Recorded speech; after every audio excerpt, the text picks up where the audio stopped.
Hello guys, welcome back to my channel Riya's lifestyle চ্যানেলে সবাইকে স্বাগত জানাচ্ছি।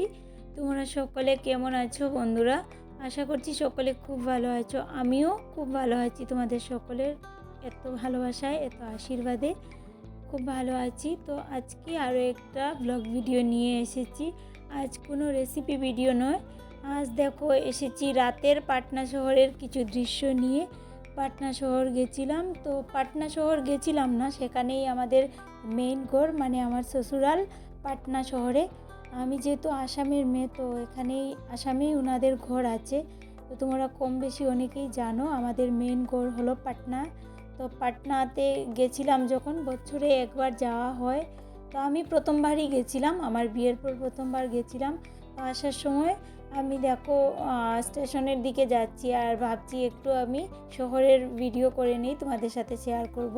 বেশ কিছুদিন আগেই করেছিলাম, কিন্তু এডিটের ব্যাপার তো ওই জন্য আর আমি ভয়েস কভার বসাতে পারছিলাম না, আর এডিটও করতে পারছিলাম না ওই জন্য। তো রাতের পাটনা শহর দেখো, রাতের পাটনা শহর বলতে আমি কিন্তু গাড়িতে বসে বসে যতটা পারছি ততটাই তোমাদের সাথে শেয়ার করছি, কারণ রাত্রিবেলা তো। আর নেমে আমি যদি যাই তাহলে তো আমাকে ট্রেন ধরতে হবে, তাই না? ট্রেনের লেট হয়ে যাবে, আর ওইগুলো তো বাইরের ব্যাপার। ওই জন্য আমি কিন্তু আর নেমে কোনো ঘোরাঘুরি করিনি। আর দিনের বেলা এত রৌদ্র ছিল, এত গরম ছিল। পাটনা শহরের গরম তো কি বলবো, মানে ঠান্ডার সিজনে গেছিলাম তখনও প্রচণ্ড গরম ছিল, আর গরমের সিজনে তো আর সহ্যের বাইরে হয়ে যায়, পাপা বলছিলেন। তো আমি রাত্রিবেলা যা পারলাম আর কি তোমাদের সাথে শেয়ার করলাম। অটোতে বসে বসে আমরা যাচ্ছিলাম স্টেশনে। কি ছিল স্টেশনটার নাম, আমি যাই হোক আমি ভুলে গেছি, ওটা আমার সবসময় মনে থাকে না। বাইরের যেহেতু স্টেশনগুলোর নাম একটু কঠিন আছে, তো ওই স্টেশনটার নাম কি জানি ছিল একটা, খুবই সুন্দর নাম ছিল, কিন্তু আমি ভুলে গেছি, ওই জন্য আর বলতে পারছি না।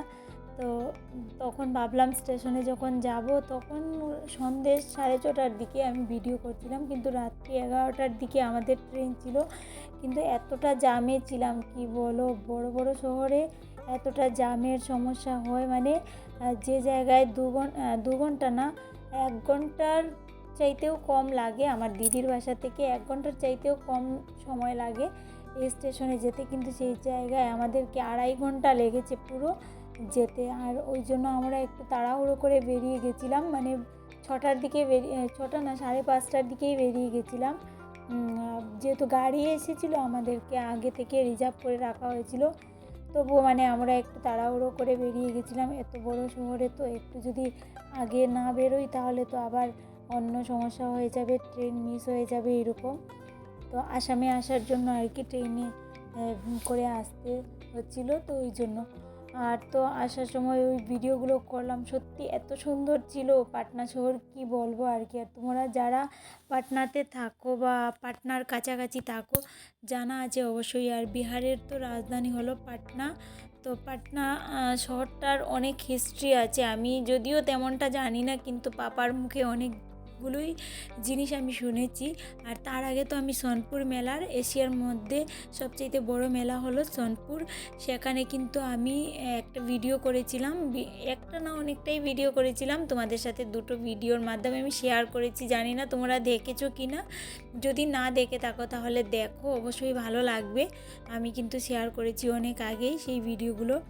আর গাড়িতে বসে বসে দেখো আমি বেশিরভাগ অটোটার সাইডটি দেখাচ্ছি, কারণ এতটা জামে ছিলাম। আর তো অটোটা চলছিল, মানে সাইডে থেকে আমি একটু, আমাদের তো এত লাগেজ ছিল, তো আমি ওই কোনো ক্রমে বসেছিলাম লাগেজগুলো সামলিয়ে, আর তেমনভাবে ভিডিও করাও যাচ্ছিল না। আর এত মানে ভালো ছিল রাস্তায়, পলিউশন, ওই জন্য মানে ভিডিও করার তেমনভাবে টাইমই পাচ্ছিলাম না এই ব্যাগগুলো, মানে লাগেজগুলো সামলাতে সামলাতে। তবুও যতটা পারলাম তোমাদের সাথে শেয়ার করলাম। আর ব্রিজটা দেখো, এত বড় ব্রিজ, কি বলবো, আমি জীবনেও দেখিনি এত বড় ব্রিজ। মানে ব্রিজটায় উঠেছি, সেটার আর শেষই হচ্ছে না, এত আর কি বলবো।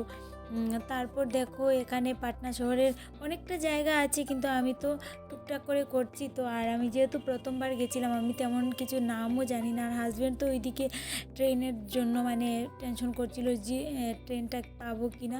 তো আমরা ফাইনালি মোটামুটি পৌঁছেও গেছিলাম অনেকক্ষণ, মানে অটোতে বসার পর পৌঁছে গেছিলাম। তো এবার অটো থেকে নেমে আমরা কিন্তু স্টেশনের দিকে রওনা হলাম। দেখো স্টেশনের কাছাকাছি প্রায় চলে এসেছি। স্টেশনটা দেখো কত সুন্দর।